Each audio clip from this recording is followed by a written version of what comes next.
Welcome to the Love Justice Podcast, where we hear from different voices who are joining us in the fight against modern-day slavery. Please welcome today's guest, Kerry Hasenbalg.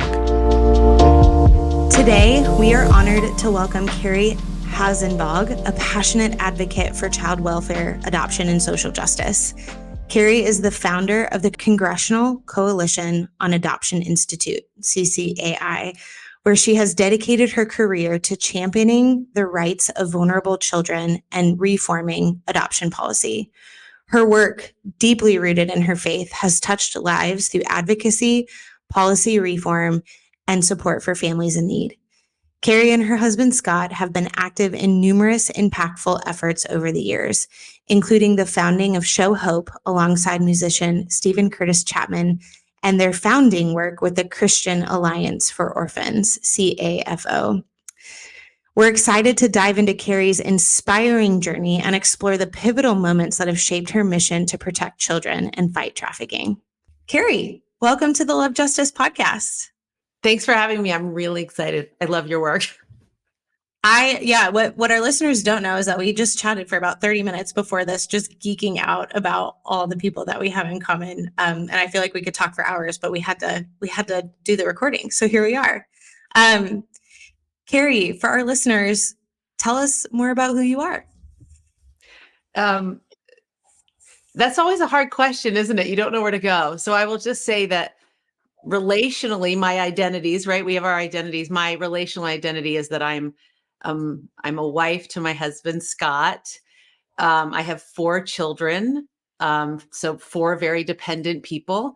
I myself am very dependent on the Lord. So internally, my internal identity is that I'm addicted to the peace of the Lord.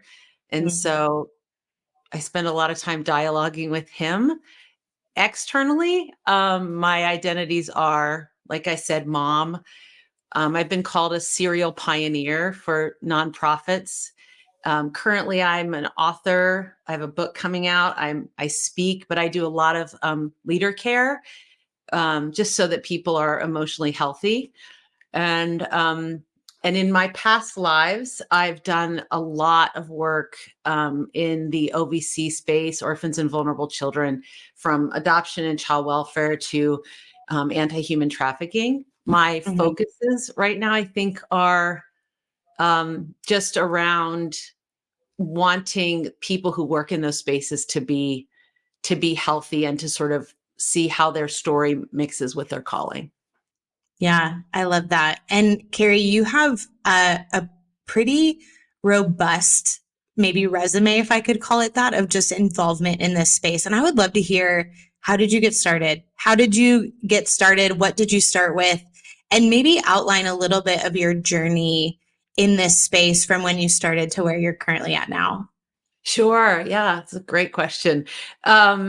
So I would say that I started in this space maybe knowingly around 1992 when I went to live in Russia. And it was right after the communist wall came down. And because the entire nation was shattered in the economy, there were a lot of street children. And so that was my sort of being thrown into all the evils that you see when children don't have proper coverings. And so, I mean, it was a very circuitous path to get ultimately to working on Capitol Hill in for the Orphan Care and Adoption Caucus, and sort of being a part of the federal policies that would affect the people that had changed my life and affected me and broken my heart around these issues. Should I just keep going around that? Yeah, I'm hanging on every word, Kerry. I mean, ultimately, I ended up creating a nonprofit as a sister organization to the official Congressional Caucus that I worked for, because there was so much need at the federal level, because it was at a time when there were tens of thousands of children crossing borders for international adoption. But it happened to be in the time frame in history when We didn't have any international laws overseeing it. There was the Hague Convention on Intercountry Adoption, but we had not implemented it or ratified it in our country.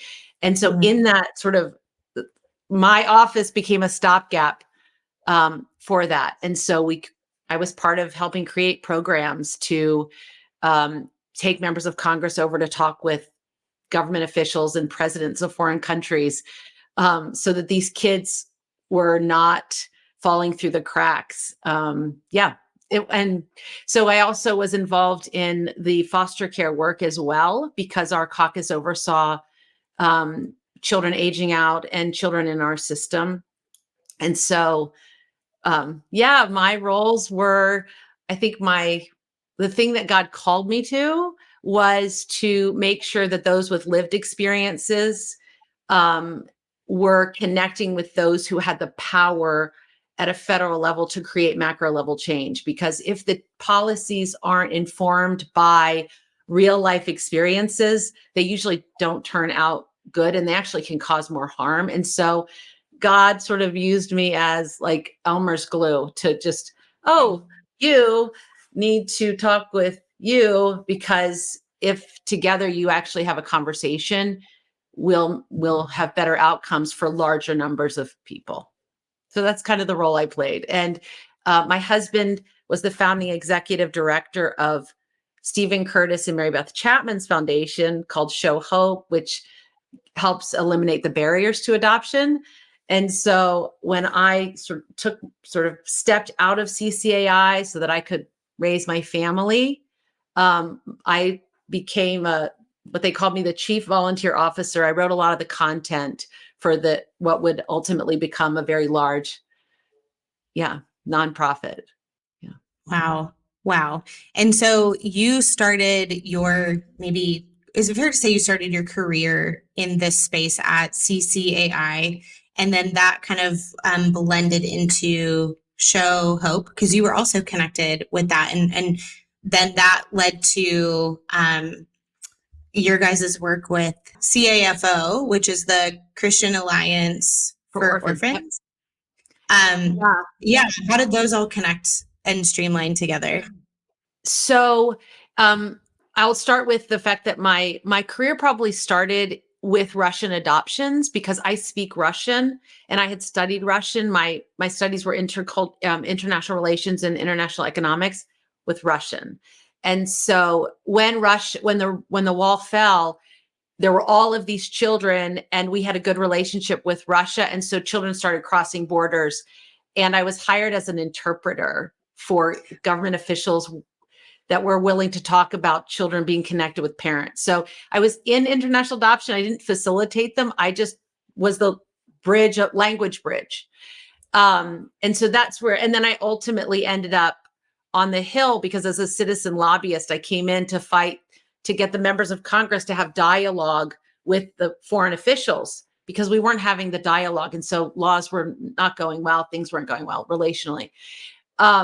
And then when I worked on the Hill, I then after that created the sister organization that supported the work on the Hill. Then I was having babies and supporting my husband in Show Hope and doing a lot of the writing around the content. And in that time period, I was sometimes still leading trips. I led trips to Africa for Show Hope. One of the passions that I have is for the unity of the body around these issues, because when nonprofits have a pizza pie mentality and act like another organization might take part of their pie, we don't actually do well for the kids. We don't realize that we each have a unique gifting, and we need to assemble into the body to do our piece. And so I was one of the people who had called a prayer meeting, and I called the prayer meeting the night before 9/11, 2001. And it was just this, time period in history. And so we all came together and prayed that we would be able to do this better within the church, in the body. And one of the things that came out of that was about 20 some of us got together in Little Rock, Arkansas, to talk about creating an alliance for orphans, bringing people who love Jesus and have a call in this area, and to drop our logos and to drop our egos and to do this. And so that was the first summit. It ultimately became CAFO, Christian Alliance for Orphans, which is the largest orphan care entity, I think, or gathering. And we just had our 20-year reunion. So I was asked to come back as one of its founders. But my role there at the time, what God called my role to be, was really to call us to repentance so that we could be clean and usable vessels for the good work to which God was going to call us. And it was a beautiful reunion, because one of the gentlemen who had heard me speak at the first and second summit said, I want you to know that so much of this is because we repented, because you were willing to say the hard things. So that's sort of me in a nutshell. I love that. I love that, though. And wow, you casually dropped a couple of big things in there, speaking Russian, being one of the co-founders of the CAFO. And I know that some of our staff, actually, some of the Love Justice staff internationally, had flown into the US for that conference too, because what a lot of people actually don't realize about Love Justice is that it started off as a kind of family homes ministry in Nepal, and started with family homes. And it was through that process that they realized kids were coming off the streets and into the homes because they were also vulnerable to human trafficking, particularly in that part of the world, just given the volume of brothels in India, et cetera, et cetera. And so there's even a lot of crossover there, I think, that we honestly haven't gotten to talk about much in the podcast yet, the family homes model and our approach there. But it's so interconnected. Absolutely. So interconnected. I say that I'm sort of, I've always been human trafficking. My call has been human trafficking adjacent, anti-human trafficking adjacent, because I'll just say the very first moment that God made it clear the call that he had on my life was in Russia, when I met a girl named Ira. And I met her because she was, I was translating for a missions group that had come to town in 92, I believe it was, maybe 93. And we were in an underground metro because it was winter. And there's this escalator. Russia has these long escalators. And at the base of the escalator was a little girl sitting in a puddle of blood next to a dog. And it was just this heart-wrenching sight. But I mean, Russia was a mess, but it was extra heart-wrenching. And so she was in like tattered clothes and dirty, and she's sitting in the blood with this dog, really mangy dog. And so I went over and I just started talking with her because I could talk to her. And I found out she was 12. I found out her name was Ira. And as we continued to talk, she shared with me that she had run away from the orphanage where she was, and that she was now homeless. And well, I'll just say, I ended up inviting her, because she didn't have anywhere to stay, invited her to the hotel where I was staying with this missions group in St. Petersburg. And over the course of a few days with her, I found out that she had, when they would discipline the children, they would strip them naked, put them in front of the window for passersby to see them. And ultimately, it's actually because this place was trafficking the kids. And so in my journey working with members and being in hundreds of orphanages, I got to a place where I could see, wow, this is an orphanage where they're actually bringing men in and sleeping with these teenage girls. Like, I don't think it's typical, but I do think it is happening in some of these places. And it's more rampant in an orphanage that doesn't have family style, where there's more accountability. So I really appreciate the family style accountability, because there is a time when kids need lifeboats, right? Like, we ultimately want to get them into families, but it is, all of them are susceptible to it when they age out because they don't have the resources. And so you can't be in this OBC space and not be addressing or aware of what the trafficking pieces that happen. Yeah. I mean, that just makes me sick to my stomach, just hearing that. And that's talk about what moments in your journey and career have shaped your commitment to child welfare and anti-trafficking efforts. That's got to be one of them. Yeah. Having that personal connection. Are there any other moments in your career that have continued to just shape your overall commitment to this issue in the midst of these tragic stories? Yeah, I mean, I have many, many moments that have shaped me. I mean, I'm thinking of three off the bat, so I'm just trying to figure out which one to pick. I will just say, um, around the issue of orphan and the susceptibility to trafficking, I was invited to Rwanda to speak with the first ladies around orphan issue. The first ladies of Africa were gathering and to talk about what they can do as a continent, essentially. And in that trip, I wanted to take one of these young girls that I had met in one of our programs that we did on Capitol Hill, who was from Rwanda, who had aged out and ended up being brought here without her family after the genocide. So I took her back with me to help her try to find her family. And when we were there, I was introduced to all these other young people who had lost their families in the genocide and were still looking to be reunited. In this very crazy environment, I ended up coming to know a family of orphans. There were 12 of them. And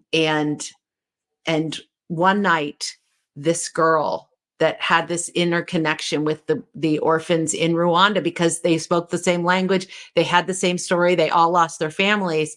She wakes me up and says, "Hey, I need you to come with me." And we went to pick up these twin 13-year-old girls out of a hotel where they were working.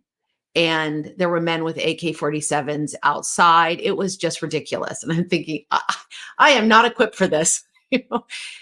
But she went in, got these two girls out and brought them with us. And I came to find out that they were being trafficked. I mean, this is what was happening. And so that really shaped me in understanding that this is what happens. But I think the other thing on the positive side that shaped me was when we had these young people and we would put them on Capitol Hill to intern for members of Congress. They would inform the members of what was happening. And that has gone on to inform laws and support that goes to anti-human trafficking, that goes to support of kids in foster care, that goes to support of programs that are actually making a difference. It's the individual stories, right? I mean, some of them still come to my house for Christmas because they were, Yeah. Wow. I think this is a good segue, Kerry, into the next question that I was going to ask you, which is, how do you approach advocacy and policy work to create tangible changes in child welfare and anti-trafficking laws? Yeah. So it took me a while to really understand how I operated. But what I realized was God would bring in someone that had sought him, that he saw. I mean, he is the father to the fatherless. And so there were times, so many times, when I felt like the King of Kings, the one that I worship, was saying, this one would highlight this one child and say, love this one as your own. And I would feel something that was different than I felt about all of them. But I knew that it was the Lord saying, this one, I'm highlighting this one, just like he does with a scripture verse where you go, it was illuminated. And these kids will be illuminated to us individually, and we'll know that's the one we're to talk to. And I will engage, and I'm awake because I'm spiritually awake, knowing I have to pay attention. There's a call here. And in that, God would then walk me through and show me what was my piece. But what I would also see was they represented a larger problem that needed to be addressed. But I would have this one story or this one or two kids and realize I need them as the spokesperson, their voice to be heard in a place that can have macro level change. And so in my job, so over here's my ministry, Jesus is talking to me, care.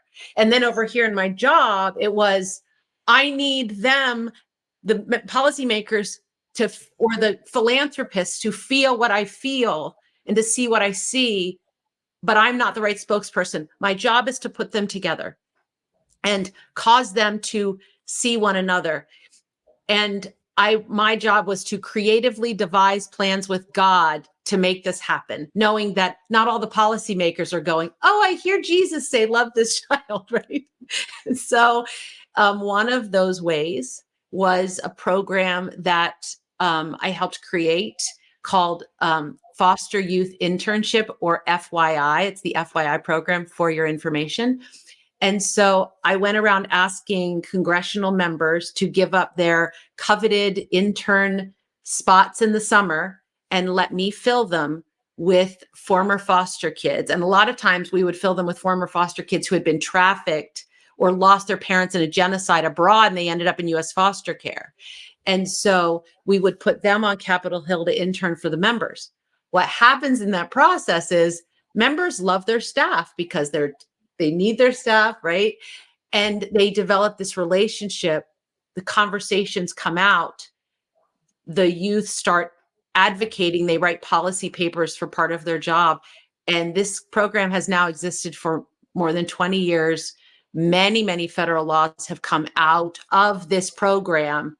I mean, Hillary Clinton had the person that interned for her when she was a senator in the first chapter of her book and introduced her to the DNC. I mean, there is real massive impact. And this is how one of our kids went on to work for Bill Gates and work for the mayor, got their law degrees. And this is sort of this secret, I don't know, army that God has created that's on Capitol Hill. I mean, that's what it is. So that is wild, Kerry. That is wild. That prompting that you had in the spirit that is having, I mean, you kind of answered the next question that I was even going to ask you, which is, can you share a success story from your work that has had significant impact on the lives of these children and families? And that's one of what I'm sure you probably have as many. That is amazing. And also in a very, I would say not overtly Christian space, right? Like I'm sure, not to say that there isn't, Jesus in those spaces, but it's not one that's known as like an evangelical, building. It's very much like the Lord infiltrating these different spaces with his agenda and his care for the poor, the orphans, the powerless, the people that he talks about in the Bible all the time. That is amazing. And I would love for you to share with our listeners how your faith and relationship with God influences all of this, because you've given some like little innuendos here and there. And I get the feeling that that's the foundation of who you are, the spaces that you've been put in, and the fruit that you've seen in your work. And I think that I would love to just dig into that a little bit more. Tell us more about that and what that looks like. And that's, it's such a sweet question for me, actually, because I have my tissues, because these are things that are really close to my heart. I'm a weak person. I'm a disorganized person. I'm a little flighty. I'm probably sort of like the mad professor type of person. And in my weakness, I'm very dependent on the Lord. And so I am the one that's crying out, Lord, I do believe, I believe. Help my unbelief. Lord, I cannot do this thing that is in front of me. I mean, I'm answering to 170 members of Congress, and I have no staff.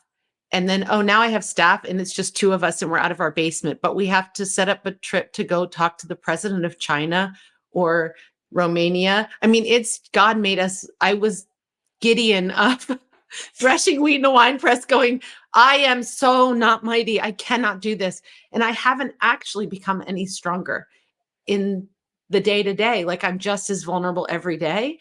But God will answer if we will express our need. And I'm just really good at expressing my need to Jesus. And I do. And I will tell you, I look back at when CCAI started and at the glorious, powerful things that God did. he did them. The most glorious things happened when I was most weak. I mean, that is absolutely, I'm over 50 now, and I'm so aware that the strength was in the greatest weakness. I'll give you one example, if you want. Yeah, of course. Yes. So when CCAI had just started, out of my basement with our rented phones, our like secondhand phones,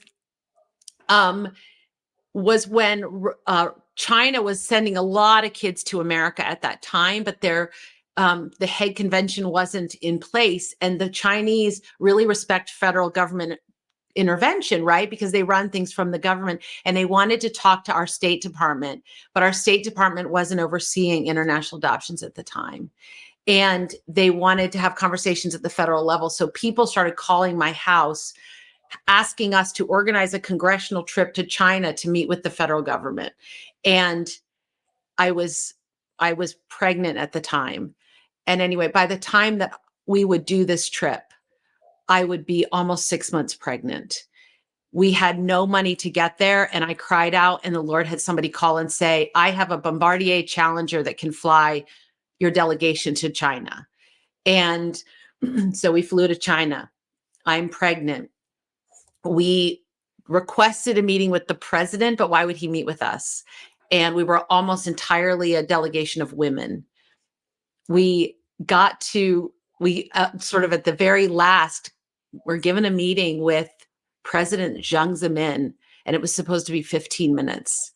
And our 15-minute meeting became a 2-hour meeting, and it was an hour and a half. And then he invited us to go on a tour that he was going to lead us on to this where Mao Zedong last lived and worked, in the palace, which I found out was because he was under house arrest. But anyway, so we go into this room, and I'm so emotional. Like I prayed every morning. I threw up every day. I was sick my entire pregnancy. I was so weak. We had no resources. And my husband went along for the trip to like help me because I was so sick at the time. And I'm organizing the trip. So we're now in front of this president, this supreme leader of the largest, most populated country in the world. And he says, hey, who here plays the piano? And I was thinking, I don't know who plays the piano. Like, I'm the one who put this delegation together, but I don't think anyone plays the piano. And the person standing next to me, who knew me as a child, she was one of the people who support us, said, Kerry, don't you play the piano? And I was like, she did not just say that. No, I haven't touched the keys in 10 years. Like, I have no ear for music. I was forced to play with the Catholic nuns, And my husband says, yeah, don't you play?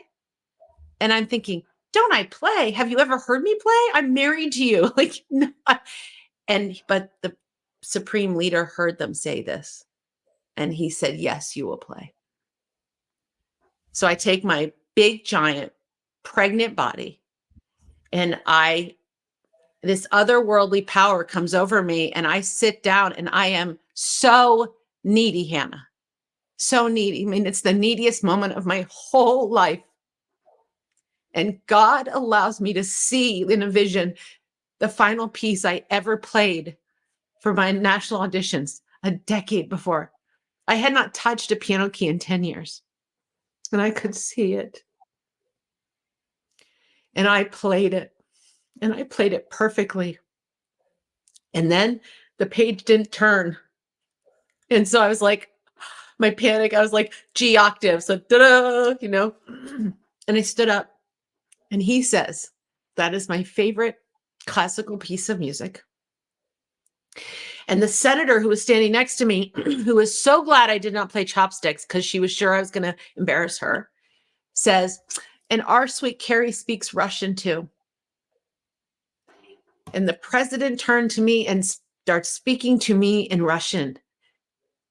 And no one in that room spoke Russian but me. And I had no choice but to speak. But I am telling you, Hannah, I would never have spoken in this room because my job was to set the table for leaders to have leader conversations, but it was like, it would have been rude not to speak. But we were there for two reasons: to allow international adoptions to continue because there was a quota that was closing adoption. And number two, we were told about Bible smugglers who were on death row, and it had been brought up in the meeting and he wasn't pleased about it. But here I am talking to him, and I just told him, I'm so grateful. Thank you for this time that you've given us. Like, just gratitude starts pouring out. And then thanking him for considering mercy for those who've broken his laws, mercy for the Bible smugglers, and mercy for families.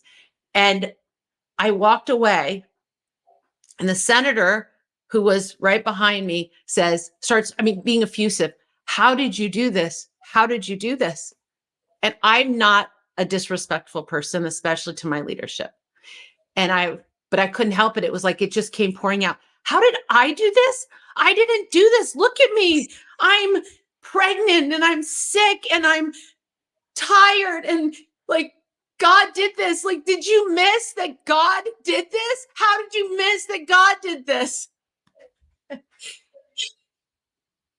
That senator began to say from that day forward, God did this. God did this. God did this. Years later, she called me and she said, and we had a lot of miracle moments, Hannah, a lot, because God is the father to the fatherless, because he hears their cries, because he will use anyone who is willing to be a useful vessel for him if they will cleanse themselves. So we saw so much, because I might be the weakest person, I am so not capable. You could ask my kids. And that senator called me, I don't know, years later, and she said, I now know why the miracles always happen through you or with you and not with us. She said, because we're so filled with our own ideas and you're just empty. It's funny. And then God just can use you. So that's why my faith it's everything. It's all about faith. Like, I can't manifest the power. I just have to admit my powerlessness. And so God has laid me out 4 or 5 times in this journey. I have seasons of total desolation. And I'm like, man, everybody's just climbing. Their careers are just getting bigger and better and bigger and better. And I'm back to desolation. And the Lord reminds me, because I want to use you in glory again. And you have to know it's me. I'm the seed giver. I'm the waterer. I'm the light giver. Like, you have to start over again. You're just soil. You're just soil. And there's seasons we have to start with desolation again. Kerry, I'm like speechless. I don't even know what to say. That is a wild testimony. And honestly, what's coming to mind right now, and we prayed before this podcast of just like, Lord, lead this conversation. And this is not a question that we had planned on by any means, but what's really interesting about the timing of this is we had Love Justice had our internal global call a week ago, where we kind of recommitted ourselves to just the message that you just articulated, which was becoming needy before the Lord. Love Justice is in a season where we're experiencing exponential growth that could lead to a tipping point. There's indications that, the cost of trafficking becomes so high that it stops. And we're seeing that in our work. We're seeing that in some research that's coming out. And we are in a situation where we don't necessarily have the funding to keep up with our expansion. And we're having to, limit our impact because of that. And that being really tricky, and, wanting to be an organization that's really deeply committed to excellence, and being reminded time and time again that it's not us. It's not in our own strength that we do this work, but it's from the Lord. And our founder, John, he shared a graph where he could pinpoint, our impact that's grown in the last 20 years, and where we had very intentional efforts towards prayer and fasting. And then you could see after this like commitment to prayer and fasting, boom, there's an uptick. And then we got to another season of like real dependence on the Father and another commitment.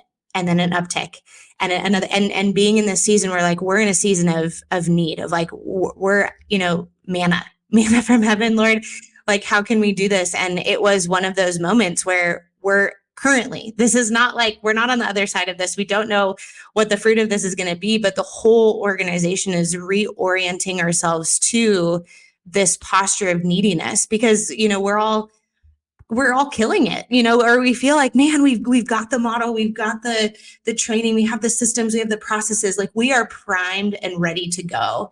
Yeah. And for whatever reason, and not for whatever reason, I think purely for dependence on God, we haven't gotten necessarily like that green light to just go, particularly as it relates to resources, what you said. And this isn't like a fundraising pitch by any means, but more just, I don't think we talk about this enough in the Christian NGO ministry space about that complete dependence on the Lord. And so there could be someone listening today that's like, how do I do that? What does that look like?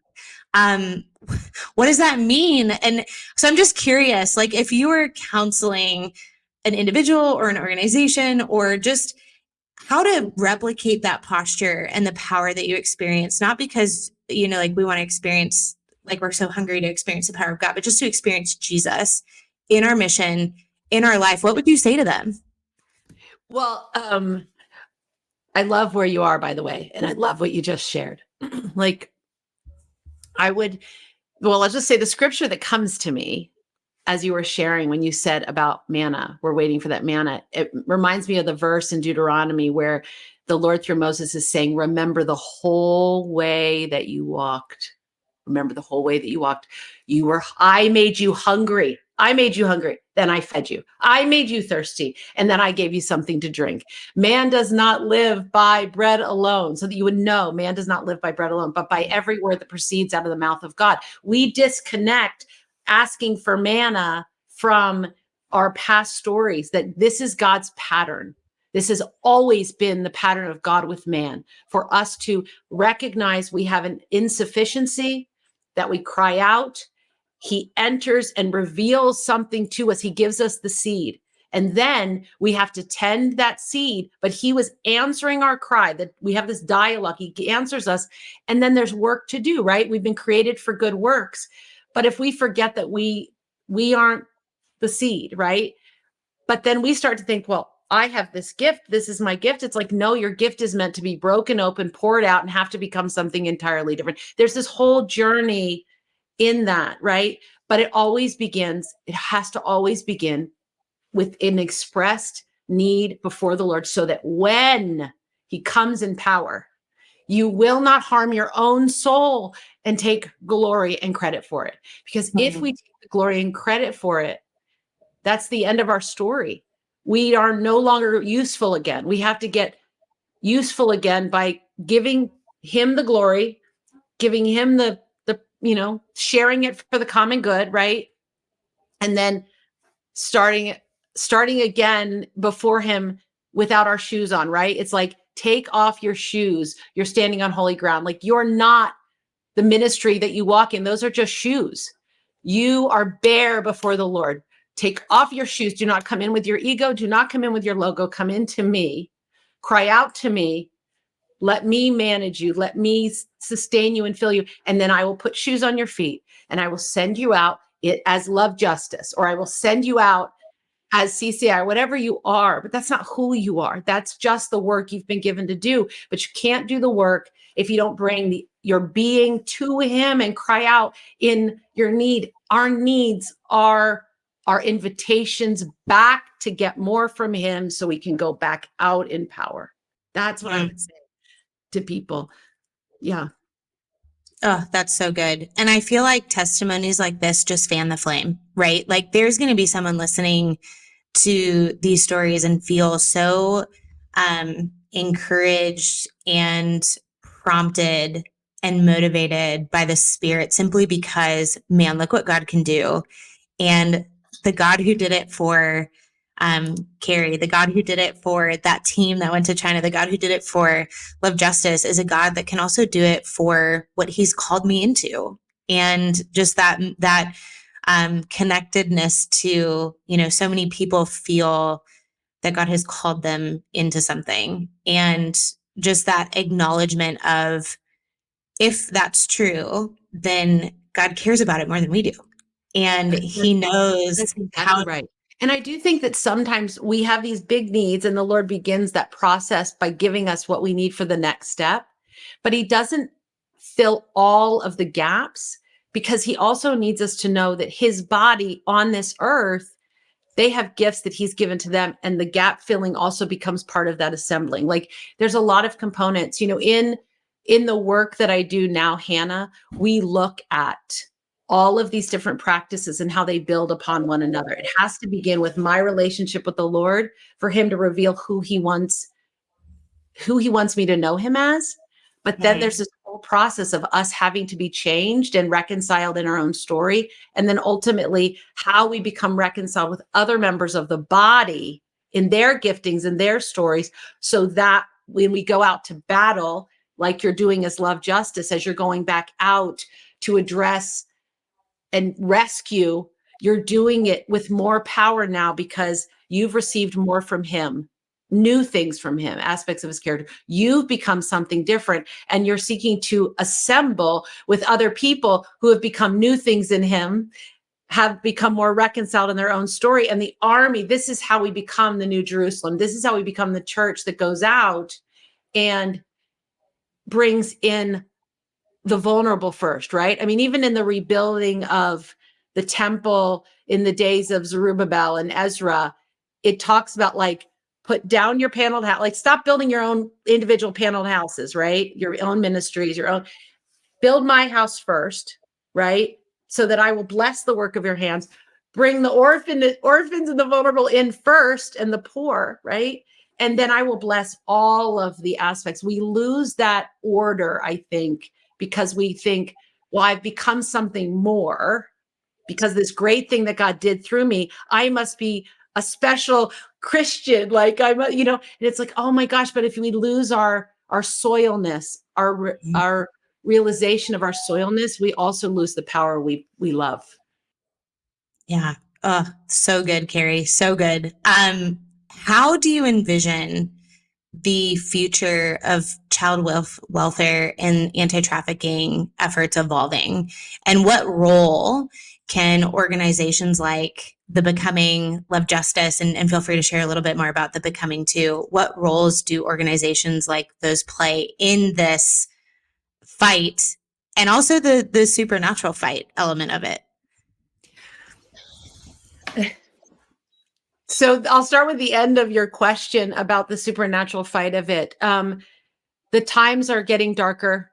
I know that there was extraordinarily dark times, during the days of Sodom and Gomorrah and Job and all that. But I think we're returning to that again, and we cannot ignore the demonic, the dark things of the unseen realms role. I think we're foolish to do that. And so we need to be more dedicated to prayer, truly, like really dedicated to prayer as a body, and not act like we're just dealing with weapons that are seen. I know the Lord is really showing me that. And it's been, it's daily that he is showing me these things. I'll say that I'm really pleased that the National Day of Prayer that's coming up May 1, it's, something that's celebrated every year through, in many, many nations as well. They have partnered with me in my writing, and one of the tools that I teach called Stand, they are, we're doing a collaborative publication to go out for free to everyone who is, in part of the National Day of Prayer. There's like 77,000 prayer hubs. And I'm really excited about it, because it's about, how do we stand in the darkness right now? How do we stand when the hurricanes hit our lives? And we experience these seasons of overlapping hurricanes.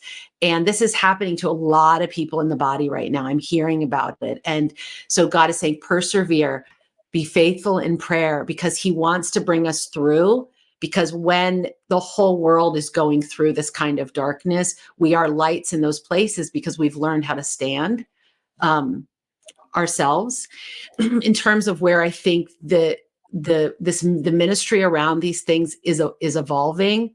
I mean, I think God is calling us to unity, but he is cleansing us as individual vessels right now, so that what comes together are components that are transformed, cleaned, repentant, and that and we're coming in with, I would say, our pearls.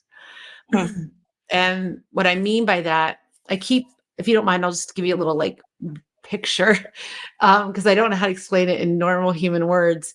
You know how in Revelation it talks about what the New Jerusalem will look like, and it says that it will have its gates and bolts and bars, and I'm sorry, it talks in Nehemiah about the gates and bolts and bars, and then Revelation it talks about these semi-precious stones, but it specifically mentions that the doors of the New Jerusalem will be made out of pearls. And I was so struck by that. And I thought, okay, I really need to understand deeply the making of pearls, because, right. And we know that pearls always start out as a grain of sand or a fragment of something. Well, that means it's something broken. And so the brokenness in our lives, right, has to be transformed into a pearl if that's going to be the doorways of our lives. Doorways are what welcome other people in.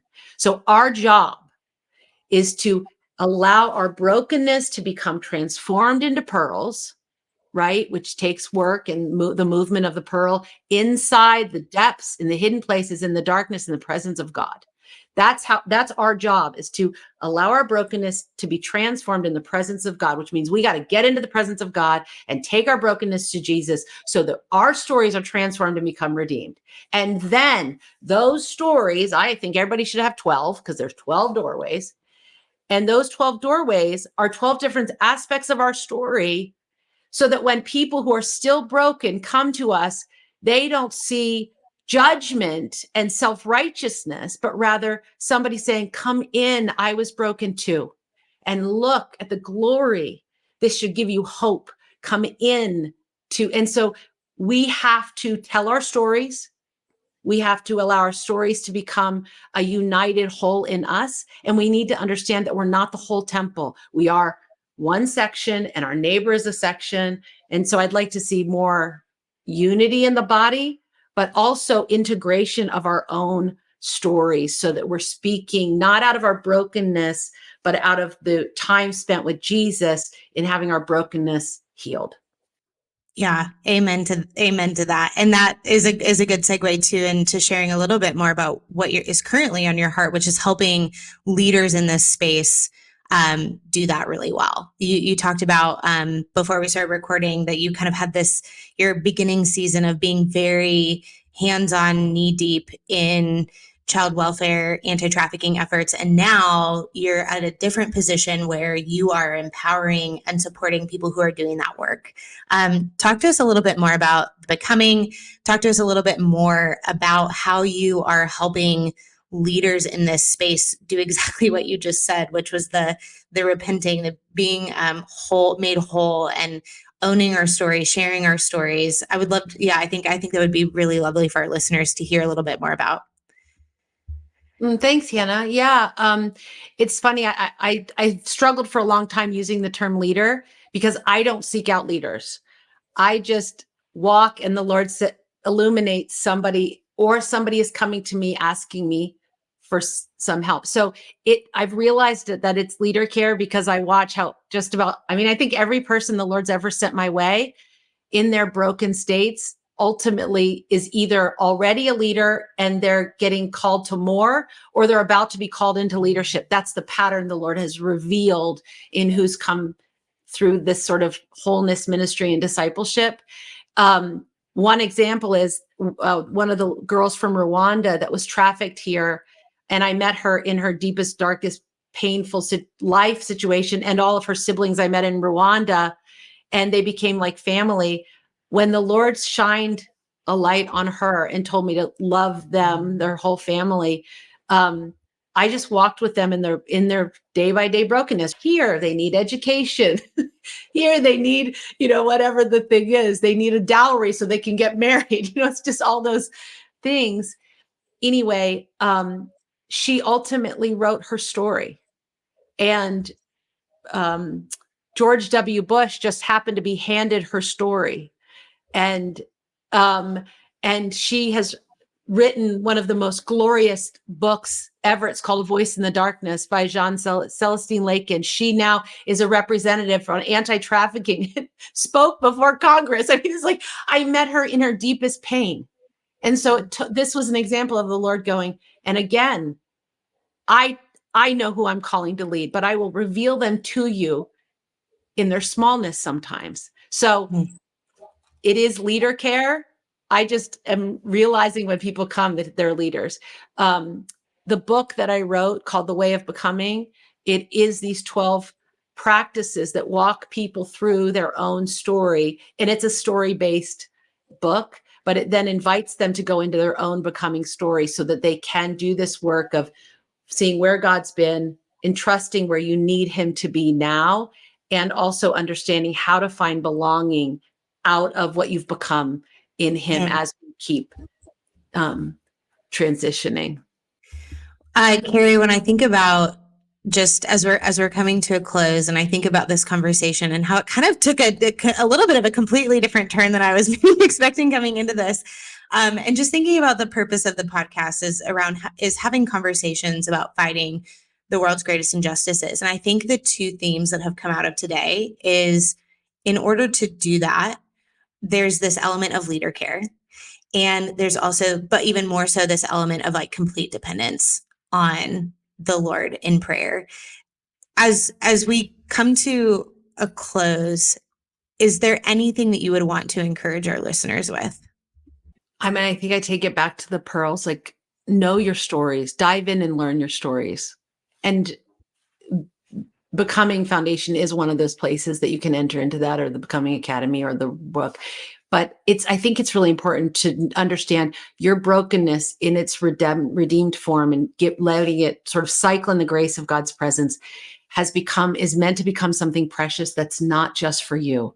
It's a pearl that is meant for those whom the Lord shows you it's for, right? Not for the swines, but for those who are seeking him and looking for answers. And so to encourage people, your story does matter, that what you're going through right now is not your forever. The Lord wants to come in and prepare you as a noble vessel to be useful for every good work. I would also say, like, for love justice, I absolutely love what you are doing. It's such a specific niche and thing that is necessary. Your work is going out to these places and going, Lord, illuminate who here right now is in the darkness. Who do you see? Whose story do you know that you're sending me to engage with? Like it's complete dependence on the Spirit of God. Like it absolutely is. And then you go, and I will speak and I will enter into this person's story. But it's so important that it's people who are also working on their own stories that are entering in, because I'm not going to get my worth by being the savior of this person. Mm-hmm. I am saved by the Savior. And for now, I am a vessel. Right now, I'm a vessel for this person. They will go on to have other vessels in their life and other organizations that will make a difference in their life. But I am being faithful to the thing in my life right now. So my encouragement is that be faithful in what is before you right now, in what you do and in what you are becoming. Kerry, I love that. And I feel like there could be a part 2 to this conversation, because a lot of what you just said, I'm like, man, we could talk about that for a really long time, of just doing this work out of an overflow and not out of a deficit or a burnout. And yeah, that's so true. And just to reiterate what you were sharing a little bit earlier about just being in the darkest places in the world and asking for God's wisdom to say, show us who here is at risk, show us who is in the process of potentially being trafficked. And I got a WhatsApp message this morning. One of our teams, they gathered together at the start of their day and they prayed and they just put themselves before the Lord and said, Lord, like, lead us to whoever we need to talk to today.